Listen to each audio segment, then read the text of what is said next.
Halo semuanya, selamat datang kembali di channel ini. Jumpa lagi dengan saya Vicky Impong. Semoga kalian semuanya selalu dalam keadaan yang sehat. Kita akan segera menyaksikan cuplikan rangkuman video berita tentang Timnas Indonesia, sepak bola Indonesia hari ini kepada kalian semua. Semoga ini bisa memberikan tambahan informasi untuk teman-teman semua para pecinta sepak bola tanah air. Let's go. Yang saya lihat ini adalah anak yang tampil luar biasa ya di AFF ini. Kalau seandainya dia dimainkan sejak awal oleh Coach Is, misalnya ya, ketika lawan Filipina dan kita menang 6-0 atau lawan Kamboja kita menang 2-0, kan dia masuk di babak kedua. Nanti lawan Timur Leste baru memang main inti dan dia membuat brace 2 gol di saat itu ya. Dan bisa saja dia menjadi top skor. Jangan lewatkan pertandingan seru antara Borneo FC melawan Persija Jakarta di semifinal Piala Presiden di JL. Kan 2 gol lagi kan secara total dia bisa mendapat 6 gol. Sekarang udah 4 gol kalah dari memang Jack Neidowski. Salah satu pemain timnas Indonesia, Ricky Kambuaya, yang dipanggil ke timnas untuk ajang kualifikasi Piala Dunia melawan Irak dan Filipina, terlihat rutin berlatih secara mandiri dengan berlari menanjaki bukit untuk menjaga kebugaran. Siapa ini? Siapa? Oh, Ricky Kambuaya. Fisiknya, Ricky Kambuaya tampaknya berani bersaing secara sehat dengan beberapa pesaingnya di timnas seperti Tom Haye, Ivar Jenner. Ini ya, atlet ini yang ketika dia menyadari dirinya adalah seorang atlet, ya nggak sengaja dengan hidupnya, dengan bergaul dengan dunia malam, ngerokok, ya itu kan benar-benar menguras stamina. Bang J dan lainnya. Inilah salah satu dampak positif dari kedatangan pemain keturunan. Para pemain lokal tidak stuck di situ saja, tetapi juga meningkatkan keterampilan mereka. Kehadiran pesaing tidak membuatnya mengeluh, melainkan mendorongnya untuk bekerja lebih keras. Yes, kita ini itu berjaya dulunya 50 tahun yang lalu. Kami yang mengajarin Jepang, Korea itu main bola. Malu aku Pak dengar ini ya. Kalian dengar kata-kata sombongnya. Kita ini berjaya dulunya. Kami yang mengajari Jepang dan Korea main bola. Kalian malu. Karena perkataannya ini, netizen beramai-ramai menelusuri apa sih yang berjaya yang dimaksudkan oleh Bapak Ancas ini. Opa ini teman-teman. Apa sebenarnya? Ternyata 30 caps, 0 gol ya. Mudah-mudahan penalti gagal. Tragedi Senayan, begitulah sebutannya. Kamis malam tanggal 26 Februari 1976 di Stadion Utama Senayan. Ketika itu Indonesia dikalahkan Korea Utara melalui tendangan penalti dengan skor 4-5 setelah dalam perpanjangan waktu kedudukan masih bertahan 0-0. Andai penalti terakhir Anjas Asmara membuahkan gol, tentu cerita akan berbeda. Andai saja tendangan Risdianto tidak membentur tiang gawang, dan andai saja. Itulah serunya dan betapa haru biru jika mengenang pertandingan itu. Duel Timnas Indonesia versus Korea Utara disaksikan langsung oleh sekitar 120.000 penonton yang memadati setiap sudut Stadion Utama Senayan. Timnas Bola Indonesia zaman dulu hebat banget. Oke. Lawan Rusia, lawan Uni Soviet kita bisa tahan semua. Tapi kenapa Indonesia itu nggak pernah lolos Olimpiade, nggak pernah lolos Piala Dunia? Yang lolos Korea Utara, Korea Selatan. Jadi ini kami anak-anak muda sekarang nih semacam, ini benar gak sih dulu kita hebat? Kok gak pernah lolos Piala Dunia gitu loh. Nah, kita ini ya, itu sebenarnya malu. Saya harus sebenarnya sadar diri. Sebenarnya mereka mengatakan itu hanya untuk menutupi kekurangan mereka ya. Dengan kesombongan mereka, teman-teman. Ih, aku malu sampai malu sumpah. Aduh, AFF. Gue kira udah nggak ada nih turnamen nih. Ya ternyata masih ada ya AFF Mitsubishi ini. Ya nggak apa-apa lah. Sekalian aja timnas Indonesia ini buat main-main, buat latihan passing, ya syuting-syuting dari jauh. Ya kalau gue lihat bahwasannya timnas Indonesia lagi dan lagi ketemu jodohnya yaitu timnas Vietnam. Nggak habis-habis cuy nih timnas Indonesia sama timnas Vietnam. Nggak di Piala Asia, Piala U23, ya? Ini Piala AFF, ketemu lagi cuy. Kualifikasi Piala Dunia aja ketemu sama timnas Vietnam. Emang udah jodoh kali ya timnas Indonesia sama timnas Vietnam nih. Terus masuk di grup B. Lawannya Filipina, Myanmar, Laos. Ya Allahu Akbar. Ayo dong kasih tim yang lebih kuat lagi buat timnas Indonesia. Ajak ke sana Jepang, Korea Selatan, Irak, Uzbekistan. Ngapain cok lawan negara-negara kayak gini? Aduh, negara-negara yang masih di bawah kita cok timnas Indonesia. Ya gua yakin tembus final sih timnas Indonesia kali ini. Aduh ya kalau gini-gini nih kalau gue lihat udah nggak usah diprediksi lagi ya guys ya. Ya pastinya di grup B King Indo bakal juara grup, ya timnas Vietnam bakal runner up. Ya kalau di grup A udah pasti timnas Malaysia bakal runner up. Ya Thailand bakal juara grup. Udah ketemu mereka tuh di babak semifinal. Aduh enceng banget sih prediksi gua ya guys ya. Pasti benar nih, lihat aja. Nah.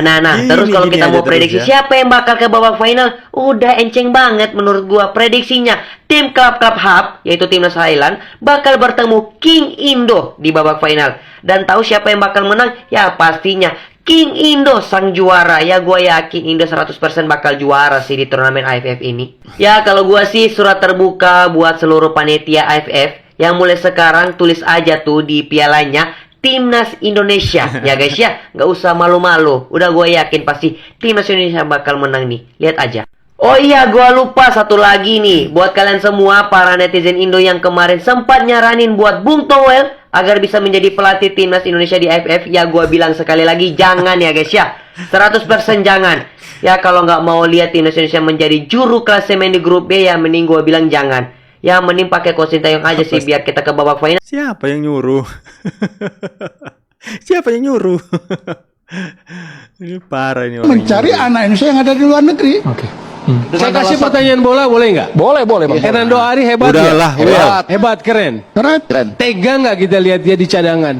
Karena ada Martin Paes misalnya hadir. Tinggal persaingan. Kalau persaingan itu tidak ada pada seorang atlet, maka selesai dia. Naturalisasi tidak otomatis. Amatir. Kita bicara profesional dulu. Sekarang dia naturalisasi sebentar. dia bukan Pakai kata pemain naturalisasi amatir. kenapa? Karena Jangan dia dulu. punya kualitas yang signifikan berbeda kan? Bung Toel, saya mau tanya dulu. Kalau saya sama Nah, jangan Bung Bang Toel. Erika jadi sama-sama aja nggak usah direkrut kita kan? Bung Toel. Artinya naturalisasi tidak menghabiskan saya hak mau pemain tanya lokal dulu. kan? Iya. Kita bicara amatir atau profesional? Profesional. Kalau Hakikat profesional, naturalisasi apa bang? dengar dulu, Bung Toel. Pemilihan seorang kualitasnya. pemain, Nggak mau dengar dia. Bicara internasional nih, dia paling takut kalau cedera. Karena begitu dia dicadangkan, maka yang replace dia bisa aja merebut posisi dia. Bang boleh kiper tapi kita ada naturalisasi ada Marquez, terus ada satu lagi virus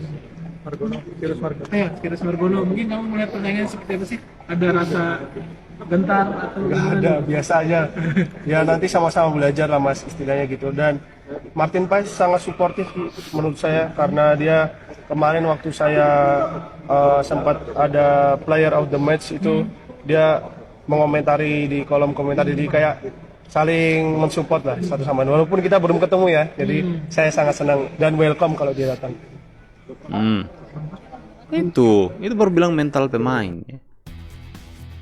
Sengaja ingin mengerjai Indonesia dengan memilih Stadion Qingdao yang berjarak 7 jam perjalanan dari bandara utama Cina, PSSI nampaknya sudah memikirkan cara terbaik agar skuad timnas tak kelelahan dalam perjalanan. Hal ini diungkapkan oleh petinggi PSSI Arya Sinulinga yang menyebut timnas memang dihadapkan fakta soal jauhnya perjalanan saat away menghadapi Bahrain dan Cina, dan ada potensi skuad Garuda akan menempuh perjalanan sampai 30 jam. Dan untuk mengatasi hal ini, PSSI dikabarkan sudah mencari info soal menyewa pesawat charter sehingga skuad timnas lebih cepat sampai tujuan. Tapi kendalanya ada pada biaya, di mana Pak Arya menyebut PSSI harus merogoh kocek sampai 6 digit dengan mata uang dolar. Dan ya, salah satu jalan keluar mencari dana selain menaikkan harga tiket mungkin juga dari pihak sponsor ya sob. Nah, menurut kalian apakah PSSI akan bisa mencari dana untuk hal ini sob? Silahkan beri jawabanmu di kolom komentar.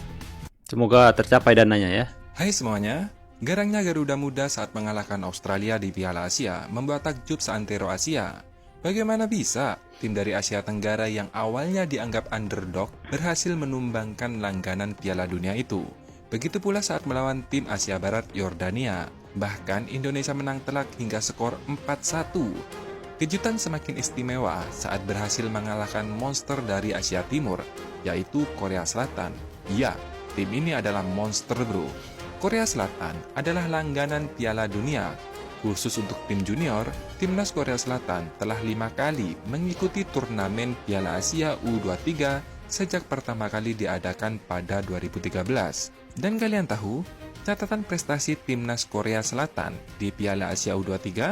Ya, 2 kali masuk ke semifinal, 1 kali menjadi runner-up, dan 1 kali menjadi juara pada tahun 2020.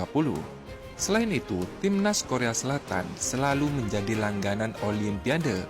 Hingga 9 kali berturut-turut sebelumnya, mereka tak pernah sekalipun absen sejak edisi 1984. Bahkan di Piala Asia U23 kemarin, gawang Korea Selatan pun tak pernah kebobolan satu pun gol termasuk melawan Jepang.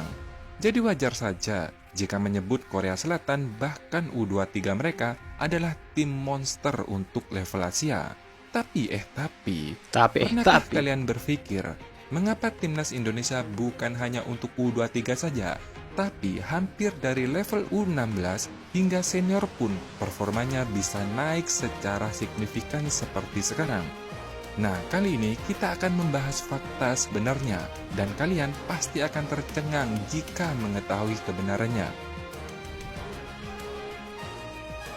Sebenarnya, prestasi timnas sepak bola Indonesia terbilang cukup baik, namun sebelum awan gelap datang, timnas Indonesia pernah mengejutkan dunia di ajang Olimpiade 1956 di Melbourne, Australia. Meski gagal meraih medali, tapi tim sepak bola Indonesia berhasil mencapai perempat final sebelum dikalahkan oleh raksasa sepak bola dunia saat itu. Tim asuhan Pogatnik juga sukses di Piala Merdeka pada tahun 1961 yang digelar di Malaysia. Indonesia berhasil menggondol gelar juara, menyisihkan para pesaingnya seperti Singapura, Thailand, Hong Kong, Malaysia, bahkan Korea Selatan. Yang lebih spesial lagi, dalam kejuaraan Piala Merdeka, itu pun diraih tanpa terkalahkan sepanjang turnamen. Gimana? Gila bukan? Timnas Indonesia juga pernah berlaga hingga babak perempat final di Asian Games pada tahun 1966. Kemudian di Asian Games pada 1970, kemudian dilanjutkan pada masa Orde Baru. Tim sepak bola Indonesia saat itu masih disegani di ASEAN, bahkan di tingkat Asia. Misalnya nih, prestasi timnas adalah lolos ke babak semifinal sepak bola Asian Games pada tahun 1986.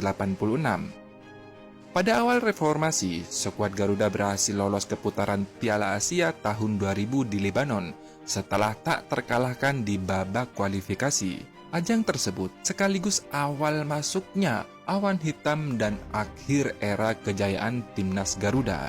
Catatan timnas Garuda pun semakin memburuk. Hai semuanya. Awan gelap ya, tapi awan gelap sudah mulai tersingkir ya.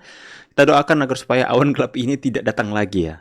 Indonesia semakin hari semakin menuju kepada cemerlang dan situasi yang lebih terang benderang dalam dunia sepak bola ya. Doakan saja terus menerus teman-teman.